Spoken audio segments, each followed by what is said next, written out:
Now we start fourth part of this chapter. Okay. John's mom turned and looked at the old man. Slowly she walked towards him. तो John की जो mother है वो क्या करती हैं, look देखती हैं द ओल्ड मैन मतलब बूढ़े आदमी को मतलब ग्रैंडपा को देखती हैं और स्लोली उनके पास जाती हैं. With her middle and ring finger she wiped away a tear. और वो क्या करती हैं, अपनी मिडल जो जिसमें उन्होंने रिंग पहनी हुई है फिंगर में, उन्हीं फिंगर से वो क्या करती हैं, वाइप करती हैं उनके जो टीयर है उनके आंसू मतलब पोंछती हैं. And then she took the old man's face in both her hands and shed. अब वो क्या करते हैं, दोनों ही उनको उनका फेस दोनों ही तरफ से देखती है और उन्हें बोलती है आई एम सॉरी. पॉप बोलती है मुझे माफ कर दीजिए पॉप. आई गेस मुझे लगा I just did not realize how much the chair meant to you. वो बोलती है कि मुझे सच में ये रियलाइज, मुझे जरा भी अंदाजा नहीं था कि वो चेयर आपके लिए क्या मतलब रखती है. John and I will bring the chair back inside. वो बोलती है कि जॉन और मैं आपके उसके चेयर को वापस घर के अंदर लेकर आएंगे. ओके. तो क्वेश्चन है give the meaning of the following words. तो टू रियलाइज मतलब टू अंडरस्टूड. रियलाइज मतलब मुझे अंदाजा समझना, टू अंडरस्टूड. नेक्स्ट है write the correct option A B C D in the box given. तो dad said sorry to Pop. तो यहाँ पर मॉम पॉप से सॉरी कहती है, आकर माफी मांगती है. नेक्स्ट है who said to the following to whom and when. तो कौन किससे कहता है और कब. तो John and I will bring the chair back inside the gate. जो सेंटेंस है ये कौन कहता है, तो Mom said to Pop when she understood how important the chair was for Pop. तो जब जॉन की मॉम ये समझ जाती है कि उनके लिए पॉप के लिए इस चेयर की क्या मतलब है, तब वो पॉप को आकर कहती है कि जॉन और मैं इस चेयर को वापस लेकर आएंगे. नेक्स्ट पैराग्राफ है they brushed off the snow with their hands and pushed the chair back inside. अब वो क्या करते हैं, जो स्नो होता है उसे ब्रश ऑफ कर देते हैं, मतलब उस चेयर को पूरा साफ कर देते हैं अपने हाथों से और फिर से क्या करते हैं, पुश करते हैं उस चेयर को घर के अंदर लाने के लिए. They placed it next to the fireplace so it could dry. अब वो क्या करते हैं, जहाँ पर फायर प्लेस होती है उसे चेयर को वहाँ पर ले जाकर रख देते हैं क्योंकि वो चेयर जो है वो ड्राई हो जाए. स्नो से वो गीली हो गई थी तो इसलिए उन्होंने उसे सुखाने के लिए वहाँ पर फायर प्लेस की जगह पर रख दिया. जॉन स्नो स्टेप्ड बैक है. अब जॉन की जो मदर है वो अपने पैरों को फिर वापस लेती है and as if seeing the chair for the very first time spoke to herself I guess it does give the book a certain touch of character. तो अब वो क्या करती है, अपने चेयर को फिर से देखती है और अपने आप से बोलती है कि I guess it does give the rule. तो वो बोलती है कि हाँ मुझे ऐसा समझना चाहिए कि ये अब एक रूल को एक टचिंग कैरेक्टर दे सकती है. And John and pop wholeheartedly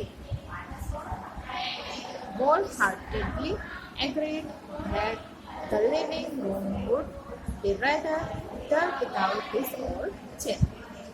John और पोको क्या करते, उन दोनों भी हार्टेडली चाहते थे और अग्रीड हो गए थे कि लिविंग रूम के अंदर इस चेयर के बिना हम नहीं रह सकते हैं. इसका क्वेश्चन है give the meaning of the following words. तो टू ब्रश ऑफ मतलब टू रिमूव, वो सारे ही स्नो को निकाल देते हैं. होल हार्टेडली मतलब हैप्पीली. नेक्स्ट क्वेश्चन है write the correct option A B C और D in the box given. तो फर्स्ट क्वेश्चन है John and Mom put the chair. तो जॉन और उसकी मदर, जॉन और मदर इस चेयर को कहाँ पर रखते हैं? तो in Pop's room, in the living room, next to the window, next to the fireplace. तो वो उसे फायर प्लेस के पास रखते हैं। ओके, तो ये इसका आंसर है डी। नेक्स्ट है the chair give the room a certain. तो चेयर उस रूम को क्या देती है? सर्टेन। तो ब्राइटनेस देती है। A brightness, B touch of character, C dullness या फिर डी टच ऑफ इमोशन। तो वो टच ऑफ कैरेक्टर मतलब जैसे वहाँ पर कोई है इस तरह की टचिंग फीलिंग वहाँ पर आती है। ओके, नेक्स्ट क्वेश्चन है John and Pop agreed that the living room would be. तो जॉन और पॉप एग्रीड भी कहते हैं कि लिविंग रूम वुड बी। तो A dull with the chair, B bright with the chair, C dull without the chair, D bright without the chair. तो यहाँ पर डल विदाउट द चेयर, तो वो लिविंग रूम जो है वो डल दिखता है without the chair. Next question है who said the following to whom and where. तो कौन किससे कहता है और कब? तो I guess it does give the certain touch of character. तो ये कौन कहता है? तो Mom said to herself when she brought this chair in the house. Okay, तो जब वो चेयर को अपने घर में ले आती है तब उन्हें ये समझ आती है। नेक्स्ट है read the lines of the poem and answer the questions. तो अब यहाँ पर हमें इस पोएम को पढ़ना है और उसके बाद नीचे दिए गए क्वेश्चन के आंसर बताना है। ओके, तो पोएम ये है when you are sad I will dry up your tears. मतलब जब भी तुम सैड हो गए, दुखी हो गए, तो आई will dry up your tears, तो मैं तुम्हारे आंसू को सुखा दूंगा या सुखा दूंगी। व्हेन यू आर स्केर्ड, तो जब तुम्हें डर लगेगा, तुम घबराओगे, I will ease your fears, तो मैं तुम्हारे फियर को, तुम्हारा जो डर है उसे दूर करूंगा। तो इसका क्वेश्चन है what does the poet offer to do when her friend becomes sad. तो यहाँ पर भी फ्रेंडशिप की बात है कि एक फ्रेंड दूसरे फ्रेंड से कहता है कि व्हेन यू आर सैड, जब भी तुम दुखी हो गए, आई will dry up your tears. तो एक फ्रेंड जो है वो दूसरे फ्रेंड की मदद करता है जब वो सैड हो या फिर वो डरता ही है तो भी दूसरा फ्रेंड उसकी हेल्प करता है। तो पोएट ने यहाँ पर क्या ऑफर किया है? जब उसका फ्रेंड सैड होगा, तो when the poet friend become sad, तो जब भी पोएट का जो फ्रेंड है वो सैड होगा, she offers to dry up her tears, तो वो उनके आंसू को सुखा देंगे। ओके, सैडनेस के मारे अगर उनकी आंखों में आंसू आ गए तो वो उनके आंसू जो है वो सुखा देंगे। नेक्स्ट क्वेश्चन है what will the poet do when her friend is scared. तो जब पोएट क्या करेंगे जब उनका जो फ्रेंड है वो स्कैर्ड मतलब वो डरेंगे, तो when the poet friend is scared she will ease fears, तो वो उनका फियर जो है, उनका डर जो है उसे दूर करेंगे। नेक्स्ट है I will ease your fears means, तो इसका मतलब क्या होता है कि I will ease your fears. तो A I will make you more fearful, मैं तुम्हें और ज़्यादा डराऊंगी या डराऊंगा। I will teach you to be adventurous, तो मैं तुम्हें एडवेंचरस बनाना सिखाऊंगा। या फिर C I will support you so that you will have less tension, तो मैं तुम्हें सपोर्ट करूंगा जब भी तुम्हारे पास कोई टेंशन होगा तो तुम्हारे टेंशन को कम करने के लिए मैं तुम्हें सपोर्ट करूंगा। तो यहाँ पर इसका आंसर है I will ease your tears का मतलब होता है कि I will support you so that you will have less tension. Next है राइट द राइमिंग वर्ड्स। तो अब यहाँ पर हमें इस पोएम में से राइमिंग वर्ड लिखना है। तो sad, scared, fear, tear, hope, crown, light, bright. Okay, next poem है व्हेन यू आर वरीड। तो यही वही पोएम का ये एक सेकंड पार्ट है। तो व्हेन यू आर वरीड, जब भी तुम्हें कोई चिंता होगी, I will give you hope, तो मैं तुम्हें एक आशा की किरण दूंगा, मतलब होप दूंगा। If you want to give up, अगर तुम गिव अप करना चाहोगे, हारना चाहोगे, I will help you cope, तो मैं तुम्हें कोप करूँगा, मतलब गिव अप ना करने के लिए एक सलाह दूंगा। तो फर्स्ट क्वेश्चन है इस पोएम में से, when does the poet offer to help her friend, तो कब पोएट का जो फ्रेंड है वो हेल्प करने का बोलते हैं। तो the poet offer help her friend when she is scared, worried, and when she wants to give up, तो जब उन्हें डर लगेगा, वो अपने वरीड होंगी, उन्हें कोई चिंता होगी और वो गिव अप करने का बोलेंगी, तब पोएट जो है वो उन्हें क्या करेंगे, हेल्प करेंगे। नेक्स्ट क्वेश्चन है, when will the poet give her friend hope, तो कब पोएट जो है वो अपने फ्रेंड को होप देंगे।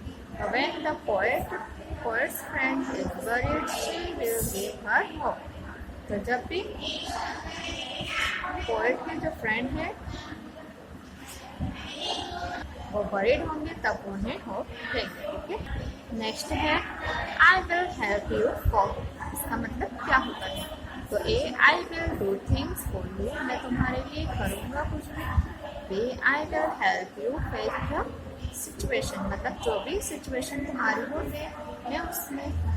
मैं उससे फेस करने के लिए तुम्हारा साथ दूंगा। या फिर C I will add to your confidence, मतलब मैं तुम्हारा कॉन्फिडेंस जो है उसे बढ़ाऊंगा। इसका मतलब है I will help you face the situation, मतलब तुम्हारे जो भी सिचुएशन होगी, जो भी परेशानी तुम्हारे लिए आएगी, मैं तुम्हें उसे हेल्प करने की क्या करूँगा, मदद करूँगा। नेक्स्ट है, if the poet's friend wants to give up she will, तो जब पोएट की जो फ्रेंड है वो गिव अप करना चाहेंगे तो वो क्या करेंगे, तो if the poet's friend wants to give up, तो वो उन्हें कॉप करेंगे, मतलब वो उनका प्रोत्साहन करेंगे। ओके, नेक्स्ट है राइट द राइमिंग वर्ड्स, तो नॉट और कॉपी, इसको राइमिंग वर्ड है। नेक्स्ट पॉइंट है, when you are lost and can't see the light, तो जब भी तुम लॉस्ट हो जाओगे, मतलब हार जाओगे और तुम्हें कोई भी किरण नजर नहीं आएगी, I will be your Bacon shining so bright, I will your Bacon, मैं तुम्हारा बेकॉन बनूंगा और तुम क्या करना, बस चमकते रहना ब्राइट। ओके, यहाँ पर एक फ्रेंड की जो भावनाएं हैं एक दूसरे फ्रेंड के साथ वो यहाँ पर व्यक्त की गई है, बताई गई है, शो किया गया है कि अगर एक फ्रेंड मुसीबत में होता है तो दूसरा फ्रेंड जो है उसकी हेल्प करने जरूर आता है, वो अपना एफर्ट लगाता है, जो भी उससे बन सकता है वो यहाँ पर बताता है। ओके, उसके क्वेश्चन है, what does the poet offer to do when her friend can't see the light, तो जब पोएट क्या ऑफर करते हैं, जब उनका जो फ्रेंड है, उनकी जो फ्रेंड है वो लाइट को, मतलब कोई भी किरण नजर आती हुई उन्हें दिखती नहीं है। तो when the poet's friend can't see the light she become beacon of the for him. Okay, तो यहाँ पर वो उनके लिए बीकॉन भी बनने के लिए तैयार हो जाते हैं ताकि उनका जो फ्रेंड है वो शाइनिंग करे ब्राइटली। ओके, बिल्कुल चमके।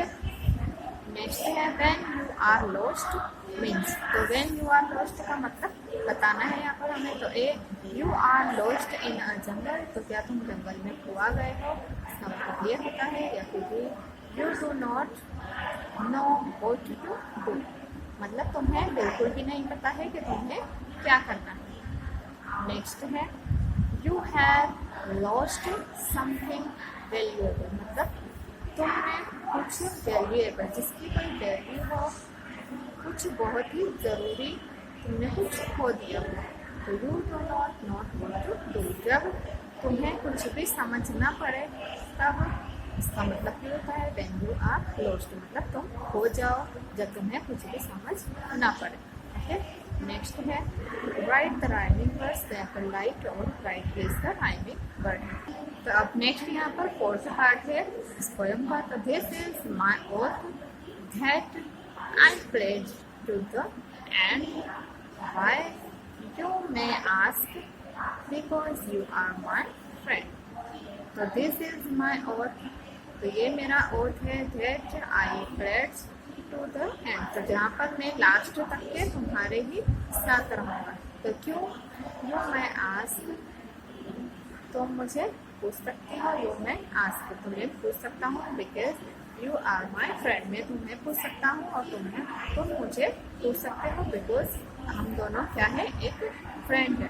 ओके, तो एक फ्रेंड भी दूसरे फ्रेंड का दुख बता सकता है और क्या कर सकता है, समझ सकता है. ओके, तो नेक्स्ट क्वेश्चन है what do the words I pledge to the end mean. तो I pledge to the end इसका मतलब क्या है. तो I pledge to the end means I promise till my death. तो मैं तुम्हें ये वादा करता हूँ, ये प्रॉमिस करता हूँ कि मैं तुम्हारे साथ एंड तक के रहूँगा. जब तक के तुम हो वहाँ तक मेरा ये प्रॉमिस है कि I will with you. Okay, next question है this is my oath that I pledge to the end means. तो इसका मतलब क्या है. तो this is my promise forever. ये मेरा प्रॉमिस है फॉर एवर मतलब हमेशा के लिए. B at last I will help you. तो एट लास्ट मतलब बिल्कुल आखिर में मैं तुम्हारी हेल्प मदद करूँगी. I will help you in almost all difficulties. तो मैं तुम्हारी मदद करूँगा इन ऑलमोस्ट मतलब हमेशा जो भी तुम्हारी डिफिकल्टीज आएगी उनमें मैं तुम्हारी मदद करूँगा या हेल्प करूँगा. This is my promise for ever. इसका मतलब क्या है कि this is my promise for ever. मेरा ये वादा हमेशा के लिए है कि जब भी तुम्हें कोई प्रॉब्लम होगी तो मैं तुम्हारा साथ दूंगा या दूंगी. अब यहाँ पर नेक्स्ट क्वेश्चन है राइट द राइमिंग वर्ड्स. तो यहाँ पर हमें राइमिंग वर्ड बताना है इस पोएम में से. तो जैसे ये दो वर्ड हो जो मिलते जुलते हो. ओके, तो that and ask and friend. Okay, तो यहाँ पर एक फ्रेंड जो है वो अपने दूसरे फ्रेंड से हमेशा साथ रहने के लिए प्रॉमिस करता है.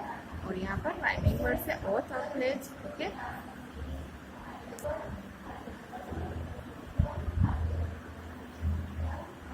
तभी इस वीडियो के नेक्स्ट पार्ट में हम देखते हैं सिंपल प्रेजेंट टेंस. ओके, तो यहाँ पर इस वर्कबुक में ग्रामर सेक्शन भी हम कंप्लीट कर देंगे. ओके, तो